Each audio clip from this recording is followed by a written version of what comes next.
Geoff, man, it's been a nice start to your UFC career so far. This is a big platform for you, big opportunity for this fight. Is this where you saw yourself 4 fights in, or do you think maybe further along, maybe not quite here? No, this is about where I saw myself 4 fights in. Main card spot. Didn't know it was going to be a pay-per-view spot, but hey, I'll take this one too. Yeah, definitely. What do you think when it goes through your head? Not just the opponent, but the call. You're going to be on a pay-per-view card. You're in that featured bout that they seem to put fights that they really like, kind of action fighters and stuff in there too. Was that just like that shows what they think of me? Yeah, I kind of feel honored and feels good to be recognized in some way. You know what I mean? I'm gonna make sure I put on the show and make them not regret putting me here. And what did you think of the matchup? I mean, obviously Nico is a guy who has put on a lot of exciting fights in the UFC so far. Is this the kind of thing you relish?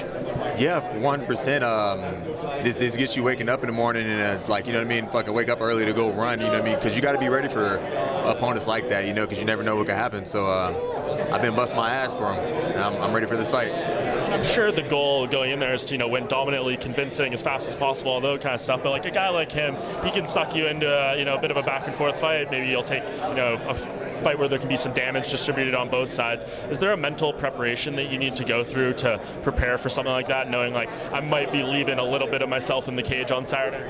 Yeah, just my main focus going into this fight is really just staying composed, like, because he's a wild man. He might come out doing some, because he does crazy shit, so he might come out real crazy. I just got to make sure that despite what he does, I'm still me. I'm still the fighter that I've been.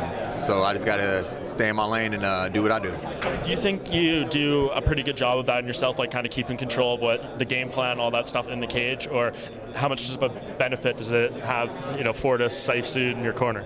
Yeah, I do. I feel like I do a pretty good job doing that. And Saif, he makes sure that we stay to the game plan and we do what we got to do. And Servant actually helps with that too.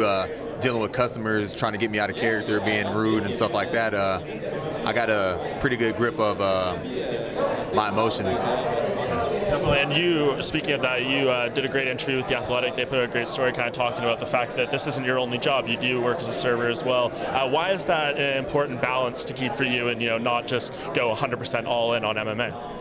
It's just another form of income. Like, until I get something else streaming into my bank account, then I'm going to keep serving, because it keeps money flowing. UFC money's not forever, and I'm not Max Holloway fighting for the belt, making that type of money, you know what I mean? I'm still working my way up, so still got a little bit of work to do, so I'm gonna keep working. Is there a decision point when you maybe will make that change? Is it when there's a belt on the line? Because right now, I mean, you being in and out of the rankings, the UFC, like sometimes you'll show up at 15 one week, sometimes you won't be in there or whatever, but do you need to grow into the top 10, top 5, be fighting for a title? What is gonna be that point?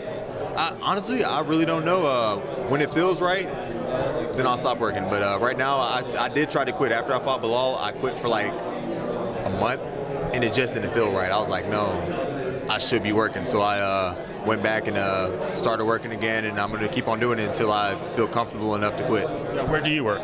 Moxie's Bar and Grill.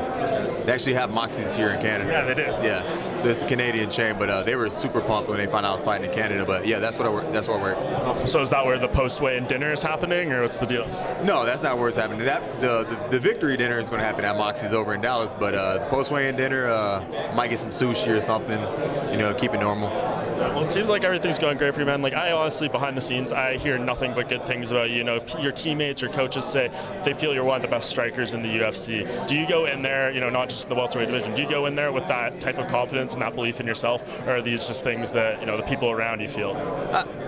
I appreciate their compliments, you know what I mean? But I still got to prove. Mostly I got to prove to myself that I'm the best striker in the UFC, but it's really, I feel honored when they say that about me, but when I go into the fight, I'm just going in there doing what I do. If everybody thinks I'm the best striker, it is what it is, but I'm just doing me. Where does that, how do you even quantify something like that? Because maybe you'll have one fight, they'll go to a decision, and you'll completely outwork the guy over 3 rounds, but maybe someone would think, if he's the best striker, he should be knocking everyone out in the first couple of minutes, like something like that. How do you even define something like that? I don't know. And I feel striking is more than just knocking people out, you know what I mean? It has to do with defense and timing and all that, but I don't know. I wish I could knock everybody out. That would be a fucking dream, just knock anybody out, but some people you just can't knock out. And we spoke a little bit about your coaching, Fortis earlier. What's it like being in that room right now? It seems like you guys are doing really good things. I know there's a lot more winning than losing happening in that gym over the past few years. What's it like being in an environment like that?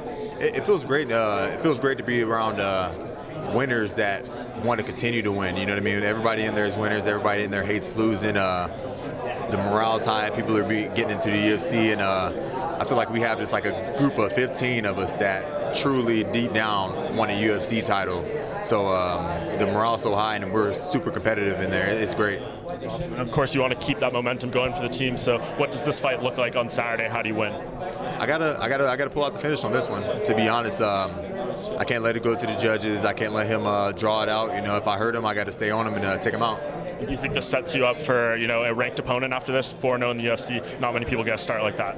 Hopefully, I hope it does. But hey, whatever. Right now, I'm just focused on taking this guy out and moving forward.